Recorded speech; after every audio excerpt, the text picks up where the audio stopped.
Greetings, fellow Watch Comrades, and welcome to this special segment on Russian Marine chronometers. I'm Craig Hester, the Watch Comrade, and we're glad you're joining us. Today's segment is going to be a little bit different than normal in that the bulk of this one is going to actually show you a vintage Polyot Russian Marine chronometer that is a part of our personal collection. But the point behind showing you that is to let you know that available now, and still available, are the new models just produced by Volmax under the Sturmanskie brand, and that they're not going to be making them much longer. We'll talk about that more later. These were commissioned by the Soviet Navy in 1952 is when they started building them, actually. And these were designed to be timekeepers on the Soviet Navy. The idea behind the marine chronometer, just like most anyone you're going to see from anywhere else in the world, is what you see me working with there, which is that gyroscopic holder that the clock flows freely in to allow for the movement of the ship not to affect how level the clock is. Now, of course, that's not going to be perfect, but for the most part, it's keeping the clock very level. Now you see me locking it in place there. It's keeping the clock very level so that it will improve the timekeeping, and the movement isn't constantly moving into other positions with the sway of what's happening on the ship or whatever marine vehicle it happens to be.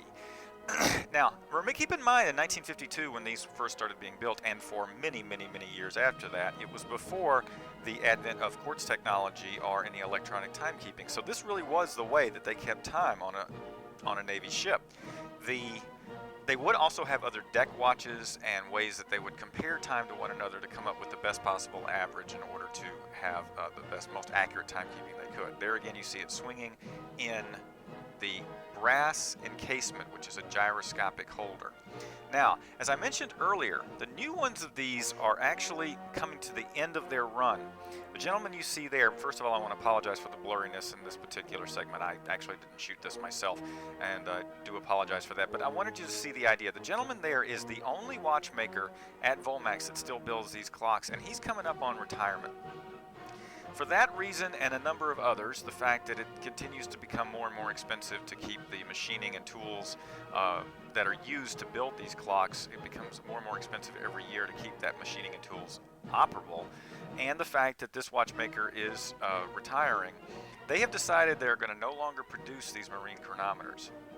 They have a few left in stock, and they're building a few now, but after that, they are over for good. Certainly being produced by Volmax, Sturmanskie, out of the former First Moscow Watch Factory, and I can't imagine that anyone else has the tooling and expertise to produce these. So if you want to pick one up, now's your chance. You need to take advantage of this, because it's not, pretty soon the only way you're going to get one is going to be on the used market, on the aftermarket. Nothing wrong with that. These things last forever. They're beautifully built. There's a picture of the current one, which has that really cool new black dial. I haven't seen it before with a black dial. It also is available in the more traditional white dial. Now keep in mind, both of the new models will have the Sturmanskie brand on the dial. This is, again, our vintage piece. It's circa 1984. You see the number on there, 17,116. That means that this was the 17,116th unit to be built since 1952. They did these in sequential order on the SKU numbers. Now, I want to mention too that this is something I'm still learning about. I'm a student of these particular pieces. I want to say a thank you to the guys at Watch UC who offered a lot of great information when I first picked this up in terms of education about it. One thing you want to know, if you are looking for one on the vintage market, that number on the dial should match a number on one of the top plates in the back on the upper left-hand corner above the chain drive. You want to make sure that those two numbers match, and you've got a pretty good chance then that you've got an authentic piece that hasn't been cobbled together from other pieces, because there are a lot of these out there that can be done that way. There you see the balance wheel, and this has about a, let's see, what is it? 56-hour power reserve on this puppy. Runs quite a while, 56-hour power reserve. Now, one of the things about this particular clock is, if you see what I'm doing there, you actually set the time by moving the hands to the position that you want them for timekeeping. This is the only way you can set the time on this. There isn't some kind of a crown or other type of place to change the time. One very important note on these marine chronometers, unlike the Russian watches that you can toggle back counterclockwise in order to set the date, you do not ever want to go counterclockwise when you're setting the time on this at all, because if you do, it can severely damage the mechanism. So that's extremely important on this particular style of clock. I'm putting it back into the encasement there.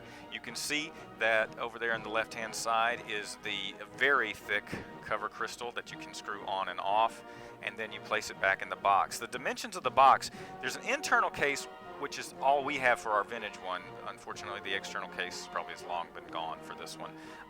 The internal case is 190 by 190 by 190 millimeters. It's a pretty good size, and the external is 320 by 260 by 234. So you're talking about a pretty significant piece of wood and hardware that you're going to have to display in your home or on your boat or wherever you might put it. It's a 15 joule movement, a very, very hardy movement. And there I'm putting the cover back on, the crystal cover back on, which screws back into place very smoothly. These are so exceptionally well built. These were built, to withstand the rigors of being on a ship at sea under Navy conditions. So you are talking about probably one of the most rugged timepieces you could ever imagine. Now, obviously, ours has the pole yacht logo on there because it is a vintage one, but again, today's would have the Sturmanskie logo. Again, these are going to cease production in the relative near future. I'm not expecting there to be that many left. If you do want one and you want to get it from Russia to All, you need to order it knowing that we're going to special order it right when the order comes in, so that we will make sure that we can get one for you. And we're not going to be keeping these in stock here. We're going to order them on an as-ordered basis. Now, that's the key that winds the mechanism. Again, there is no crown or some other type of place to actually wind this mechanism. You use that winding key. You flip it over inside the brass gyroscope, and that is all brass. That's a brass bowl that the clock sits in. Now, I don't actually wind it there because it just so happened that this clock had been fully wound when I started doing this filming. But you simply wind it there. It is a chain drive, so it's very, very hardy.